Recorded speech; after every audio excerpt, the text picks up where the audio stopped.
What's going on YouTube? Gary here, gzduels, bringing you guys my very own deck profile on Exodia, or as I like to call it, the Forbidden One deck. Okay, so I'm going to talk about several things with the deck. First, I'm going to give you the deck list, then give you the benefits, which is the consistency of it, and then I'm going to talk about some tech cards that I use, and then talking about problem situations that this deck can encounter and overcome. And lastly, I'll get into this little side deck and surprise extra deck, just to troll your opponent and secure you the win after game 2. Alright, so without further ado, you have the 5 pieces of Exodia, you have 3 Dark World Brow, you have 3 Card D, 3 Grapha, 3 Snow. That's pretty standard. And then you have Allure of Darkness, 3 Dark World Dealings, 1 Monster Reborn, I'll talk about this, 3 One Day of Peace, 1 Pot of Avarice, I'll also talk about this, 2 Pot of Duality, 3 The Gates of the Dark World, 3 Trade-In, 3 Upstart Goblin, and 3 Reckless Greed. So I'll hold off on talking about the side deck and extra deck in a moment. First, I'll get into the consistency of the deck. This deck is super consistent due to the fact that it uses almost all magic cards. So if you draw them, if you have that thing, so if you draw this, you have Grapha, then you can just use it like on the same turn. So you don't have to run those trap cards like Jar of Greed or like Yaga, the spirit one that allows you to draw cards, because it's a bit more passive, so that like you have to wait your opponent's turn to draw. So in terms of consistency, you can basically kill your opponent or draw your pieces of Exodia within 3 to 4 turns. Now, if you don't do that, what you can then do is just play Dark Worlds, summon a Brow, bounce it to your hand, special summon Grapha, and just sit on this Grapha, which might be 3k, which is a problem for your opponent because it's a Dark World deck, right? So like if your opponent cannot, if you cannot draw the 3 you cannot draw it within 3 turns, you could just like start sitting on Grapha and your life points will not get damaged. The reason why I set a 3-turn mandate is because of these 3 1 days of peace. On my first turn, I'll activate 1, so my opponent, and then when I end my first turn, I'll probably won't get killed that turn. And then the second turn, I'll activate 1, the third turn, I'll activate 1. So in these 3 turns, I will not be destroyed whatsoever. And in terms, and why do I have Card D? It's because when I activate that 1 day of peace, like my last move on all the turns is just activate 1 day of peace, it's my last resort, and then set down the cards that I couldn't use, such as this, or like this, and then, or this, and then I just normal summon Card D and then draw 2. I'll have 6 cards in my hand, I'll set some cards, your opponent cannot get at your life points because of 1 day of peace, and you plus off of Card D. That's what is really good about this deck, and that's how you should play it. Okay, so let's talk about some text. As I alluded to before, I will be talking about Monster Reborn. The reason why I like Monster Reborn is this: you will have some of these cards in your graveyard, and then you happen to draw into an Allure of Darkness or an extra Dark World Dealings, or if you it's your turn and you want to use Gates, right? So what happens is this: you just Monster Reborn one of these monsters, bounce it back to your hand for Grapha, so you have a Grapha on the field, and then you can just do Allure of Darkness, allure it away, or you can just go Dark World Dealings with Brow or this, you draw 2 or search, and then you can just use Gates of Dark World. So that's what I put in. Originally I had 3 Pot of Duality, but since it's limited to 2, I actually found this to be better. The reason that I don't like Pot of Duality is like I try to get Exodia within 3 turns, right? So I can only activate this once per turn, so it has to be like saved up. That's why I don't like it at 3. So this is actually a good thing, a benefit. Alright, so as for Pot of Avarice is my other tech. Some people might say, well, you remove a lot with Snow and like Huntsman Brow. You can't really get up to 5 monsters in your graveyard, and that is true. So what I tend to do with this Pot of Avarice is, if my opponent happens to like be lucky and discards a red one of the pieces of Exodia, I don't just automatically lose, right? I can still use Pot of Avarice and bring these things back. And also, these things are cards, okay? And although they can't be special summoned, they can still be returned to the deck. So what happens is, if I have like 2 of these in the graveyard, it's turn 2, right? I have these 2 in the graveyard, and I have some of these in my graveyard. I could use this in order to get all of this back. I'll still have that draw power of 2, which is good. And I almost never use this unless I have to. which is to like when I have nothing else that will help me draw this turn, or when I lose one of these pieces. So just those are my interesting techs. Now I'll be moving on to talking about the problem situations that all Exodia decks have to deal with.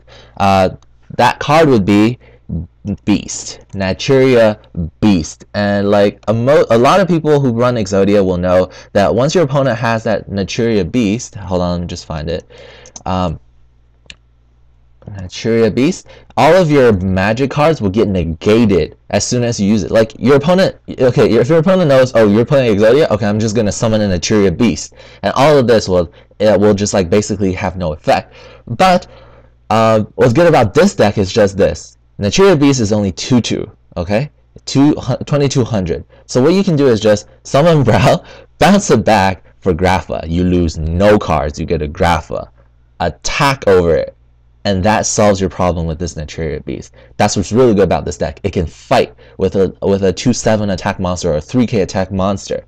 Also, another thing is this card, Village of the Spellcaster, or Spellcaster's Village.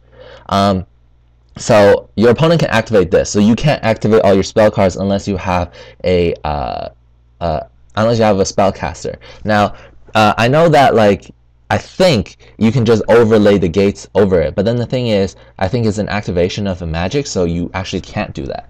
So what's good about this deck is this. Keep in mind that this is a spellcaster. So if you really had to get past this, normal summon this and still go for your plays. And then at the end, almost at the end of the game, when you almost have all the pieces, you just go Pot of Avarice, and you can still win by drawing out Exodia. Alright, another thing is Decree. This is no problem for this deck because you only have 3 spell cards. 3 trap cards. For other Exodia decks, however, you know, those that run like Hope for Escape, Jar of Greed, this is a big problem. So by building it this way, you effectively eliminate this problem from your deck. So if you activate this and they do this, well, that's okay because you only have 3 of these, right? And you didn't want to impede on your draw phase next turn anyways. So that's fine. And another thing is a mirror match for Exodia. So if your opponent also runs Exodia, and this is a problem card, Appropriate. So if he runs this, right? So whenever you draw a card, they draw 2 cards, and they're playing Exodia. When they activate this, they can only chain this card to when you draw. So on that time, they can't draw the 2 cards. So what you have to do is just stop your play, and then play Dark Worlds. And just play Dark Worlds. What you can do is like just do Dark World dealings and then pitch Grapha and just blow it up, or you can gates of it and then like blow it up, or you can just go, or you can just decide, I'm not gonna even draw out the Exodia anymore. I'm just gonna stop on this draw power. I'm just gonna summon Snow, bounce it back for a Grapha, and just attack you. And that'll solve your problem with a mirror match. Lastly, the last problem deck that you deal with is mirror match Dark Worlds. So for Exodia, Dark Worlds will use things like Drag Down to the Grave, right? And when they use Drag Down, they'll say, "Oh, look, you have a head of the Exodia. I'm gonna take that down to your graveyard." By using Dark World base, your opponent who runs Dark Worlds will most likely be afraid to activate these type of cards because they don't want you to have like Grapha's effect or like a Brow. When you discarded by opponent effect, you can draw 2, which is hyper plus, right? And if you're facing against mirror match Dark Worlds, they will be very apprehensive to try to discard these things. They don't know what you're playing until the second turn when they realize, oh my god, this guy's drawing so much. Okay, now moving on to the last part of this deck, the last good part about this deck, which is surprise factor, and it's coming in this extra deck and side deck.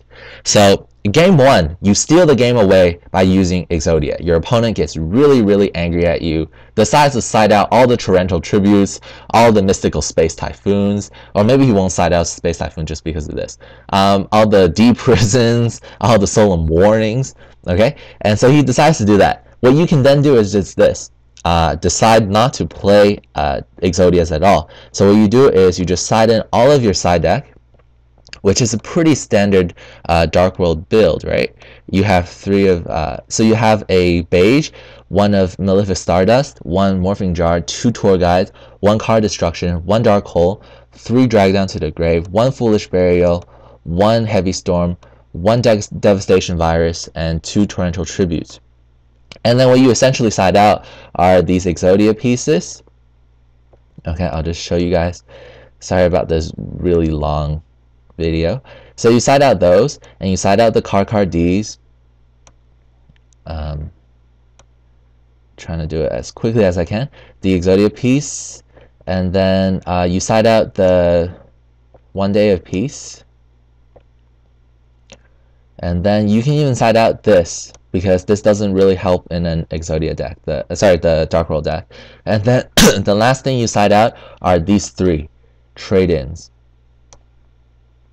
Okay, so now if you look at the deck, it just turns into a whole new deck, which is a standard build for a Dark World deck. You have 1 Beige, 3 Brow, you have a Malefic Stardust, okay? And these guys, if you know how to play Dark Worlds, this is a pretty standard build. And why is this one good now? Because in game 2, your opponent sides out all the bottomless trap holes, sides out all the warnings, all the really scary cards that'll try to hinder you, and then they'll side in things like card destruction, side in things like things that try to discard, or try to side in Spirit Reaper, and then you can just go, okay, so you Spirit Reaper and you discard my Brow, no problem, I'm playing Dark Worlds.